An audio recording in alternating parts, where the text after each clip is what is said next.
সবাই কেমন আছো? আশা করি সবাই ভালো আছো। আজকের ক্লাসে আমরা যে অঙ্কগুলো করব ক্লাস 9-এর কোষে দেখি 1.2 এর অঙ্কগুলি করব। তোমরা যারা আমার চ্যানেলটি প্রথমবার ভিজিট করছো তাদেরকে অনুরোধ করব চ্যানেলটিকে সাবস্ক্রাইব করে নিতে এবং বেল আইকনটি ক্লিক করে নিতে। তাহলে কি হবে, পরবর্তী ভিডিওগুলো তোমরা সবার আগে পেয়ে যাবে। আর যারা অলরেডি সাবস্ক্রাইব করে নিয়েছো তাদেরকে অসংখ্য ধন্যবাদ। তো দেখে নি কি আছে। নিচের বক্তব্যের কোনটি সত্য ও কোনটি মিথ্যা লিখি। দুটি মূলদ সংখ্যার সমষ্টি সর্বদা মূলদ সংখ্যা হবে। এ কথাটা সত্য না মিথ্যা, এগুলো জানার আগে কি জানতে হবে যে মূলদ সংখ্যা কাকে বলে। তো মূলদ সংখ্যা কাকে বলে এর আগে একটা ভিডিও আছে, তোমরা দেখে নিতে পারো। তারপরেও জেনে নেই এখানে মূলদ সংখ্যা কাকে বলে। মূলদ সংখ্যা কাকে বলে দেখে নিই। যে সকল সংখ্যাকে পি বাই কিউ আকারে প্রকাশ করা যায়, যেখানে পি ও কিউ উভয়ই পূর্ণ সংখ্যা এবং কিউ নট ইকুয়াল টু 0, তাকে মূলদ সংখ্যা বলে। উদাহরণ যেমন 2, 3, 1/2, 2/3, বা এদিকে 3/5, 7/5 এরকম হতে পারে। আর 2 কেন মূলদ সংখ্যা হচ্ছে? পি বাই কিউ আকারে কি হলো, 2কে আমরা 2/1 আকারে লিখতে পারি, মানে পি বাই কিউ। তাহলে এগুলো মূলদ সংখ্যা। তাহলে মূলদ সংখ্যা কাকে বলে বুঝতে পারলাম। তাহলে প্রশ্নটা দেখিনি কি, আবার দেখিনি। দুটি মূলদ সংখ্যার সমষ্টি সর্বদা মূলদ সংখ্যা হবে।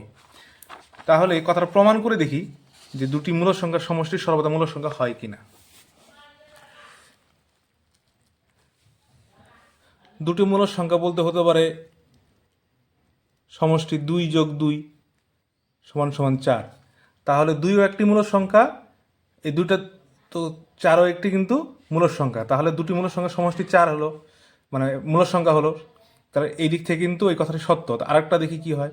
ধরো হচ্ছে 1/2 যোগ 2/3, এটাকে যদি আমরা যোগ করি তাহলে কি হবে, লসাগু হবে 3 × 6, 6, 3 × 3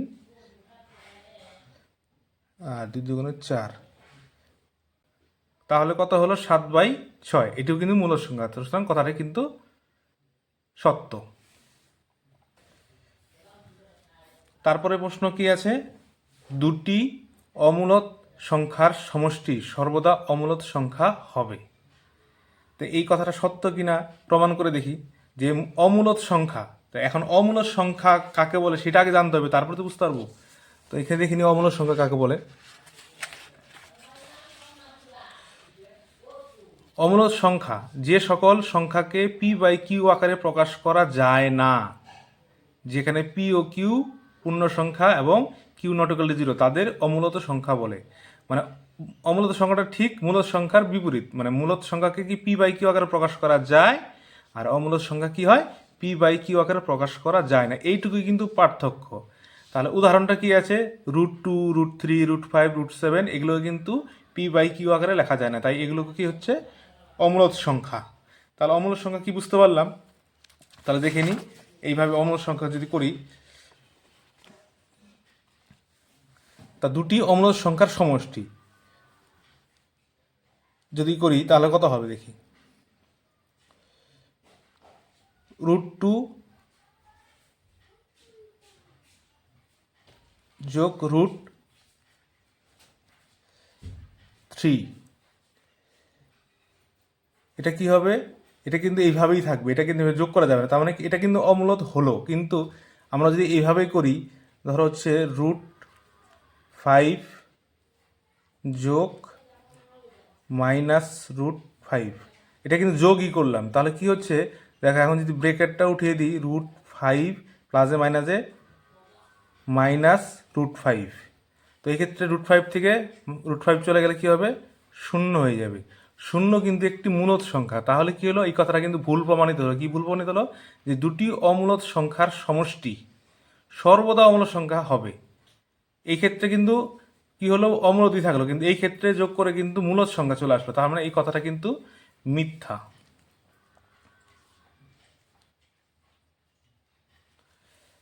তারপরে কি আছে 3 নম্বর, দুটি মূলদ সংখ্যার গুণফল সর্বদা মূলদ সংখ্যা হবে।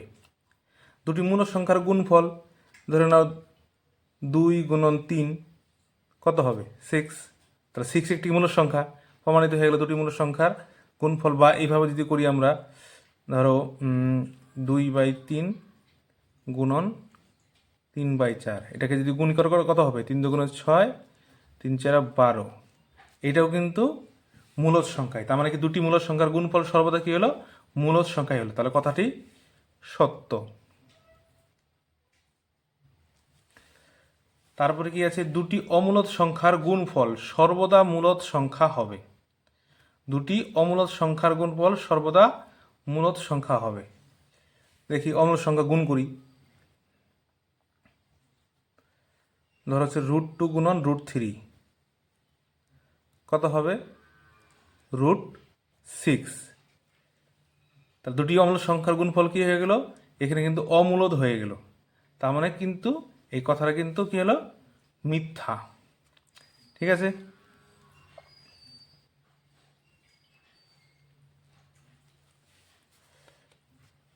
প্রতিটি মূলদ সংখ্যায় বাস্তব সংখ্যা।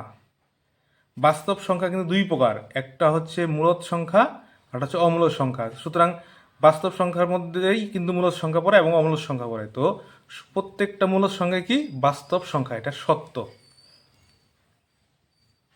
বুঝতে পারলাম এটা কি? যে বাস্তব সংখ্যা দুই প্রকার, এক হচ্ছে মূলদ সংখ্যা, একটা অমূলদ সংখ্যা। তাই যত মূলদ সংখ্যা থাকবে সেগুলো বাস্তব সংখ্যা, এবং যত অমূলদ সংখ্যা থাকবে সেটাও বাস্তব সংখ্যা। কিন্তু তাই এখানে কি? প্রতিটি মূলদ সংখ্যাই বাস্তব সংখ্যা, কথাটি সত্য। তার 6 নম্বরে কি বললো? প্রতিটি বাস্তব সংখ্যাই অমূলদ সংখ্যা হবে। বাস্তব সংখ্যা দুই প্রকার জানলাম একটু আগে, কি? মূলদ সংখ্যা আর অমূলদ সংখ্যা। তাই সব বাস্তব সংখ্যাই তো অমূলদ হবে না, কিছু মূলদ আছে। তাই এই কথাটা কিন্তু ভুল। কি? প্রতিটি বাস্তব সংখ্যাই অমূলদ সংখ্যা, মানে যত বাস্তব সংখ্যা সব অমূলদ সংখ্যা, এটা বলছে। কিন্তু তা নয়। কেন কি? বাস্তব সংখ্যা দুই প্রকার, মূলদ সংখ্যা একদিকে, অন্যদিকে কি? অমূলদ সংখ্যা। সুতরাং এই কথাটা কিন্তু মিথ্যা।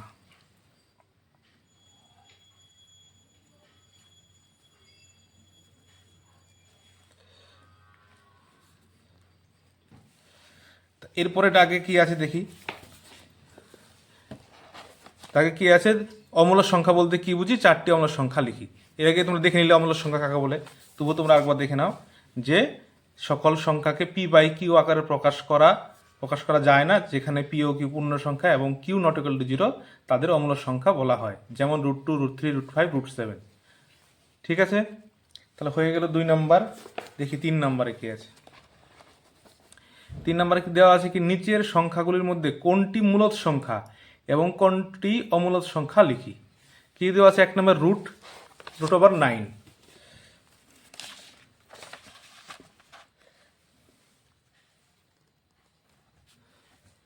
√9, এই √9টা মূলদ সংখ্যা না অমূলদ সংখ্যা? দেখি চেষ্টা করি কীভাবে করবো। তাহলে আমরা এই 9কে উৎপাদকে বিশ্লেষণ করব। কি? 3 3 9। তার মানে √9 সমান সমান আমরা এরকম লিখতে পারি 3 গুণন 3। তার মানে এর কিন্তু বর্গমূল যাচ্ছে। তাহলে 3 একটি কি? তাহলে মূলদ সংখ্যা।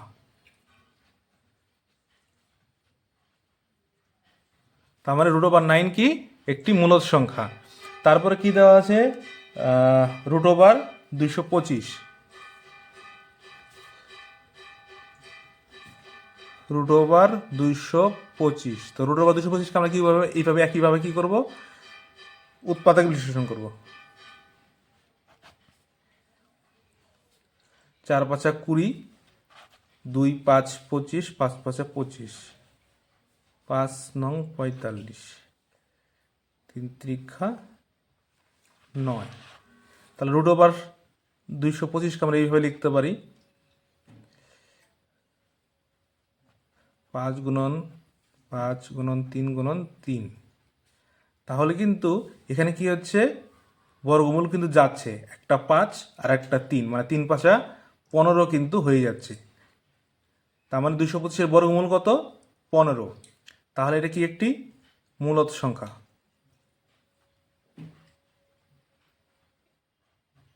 মানে যে ক্ষেত্রে জোড়া জোড়া থাকবে সেক্ষেত্রে কিন্তু বর্গমূলটা হয়ে যাবে। এক্ষেত্রে কি হলো? দেখো এখানে যদি আমরা জোড়া জোড়া ধরি তাহলে 15 গুণন 15 কিন্তু লিখতে পারতাম এখানে, এর বদলে 3 5 15 বা এইভাবে লিখতে পারতাম এর পাশে গিয়ে, মানে √ এটাকে কিন্তু আমরা এই 3 5 15 3 5 15 যখনই জোড়া জোড়া থাকবে তখন একটা বেরিয়ে আসবে বর্গমূল হয়ে। এক্ষেত্রে কিন্তু 15 কিন্তু বর্গমূল, তাই এটা কি মূলদ সংখ্যা, তাই √225 মূলদ সংখ্যা। এরপরে কি আছে √7। দেখো √7 3 নম্বরে যে আছে, এই √7কে যদি আমরা উৎপাদক বিশ্লেষণ করি তাহলে কি হবে, এটাকে কিন্তু 1 ছাড়া কিন্তু আর এটাকে যাবে না, তাহলে সেক্ষেত্রে কি হবে, √7 একটি অমূলদ সংখ্যা, এর বর্গমূল যাচ্ছে না, তাই এটা কি অমূলদ সংখ্যা। 4 নম্বরে কি আছে দেখি, 4 নম্বরে আছে √50। দেখো একইভাবে কিন্তু 50কে আমরা ভাঙি এইভাবে,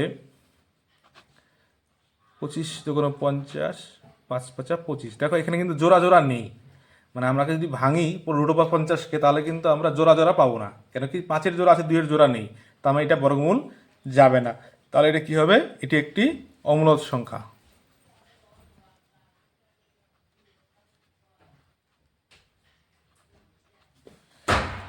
পাঁচ নম্বরে কি আছে 100।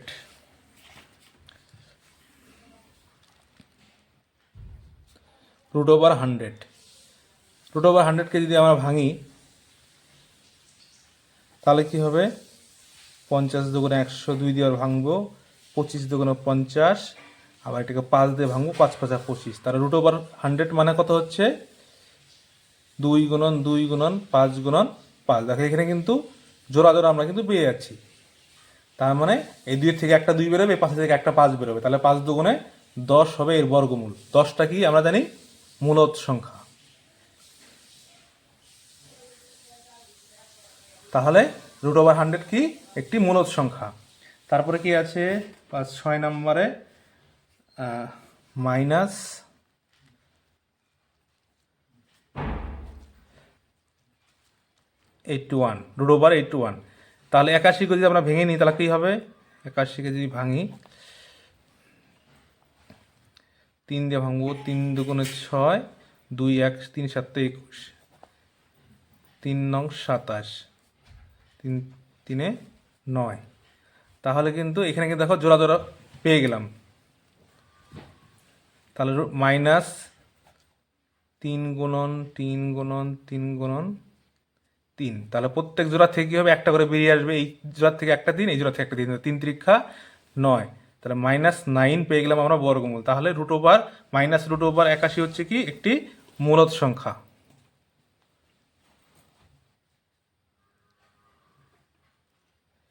এরপরে কি আছে 7 নম্বরে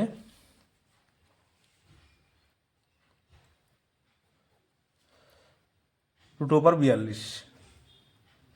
√42কে যদি ভাঙি কি হয়, দেখো 2 × 2 = 4, 2 × 2 = 3 21, তাহলে এখানে কিন্তু জোড়া তৈরি হচ্ছে না, তার মানে √42 কি একটি অমূলদ সংখ্যা।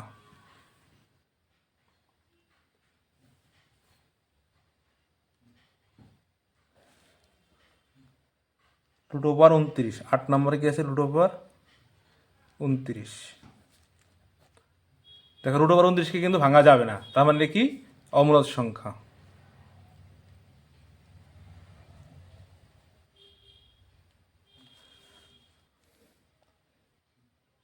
নয় নম্বরে কি আছে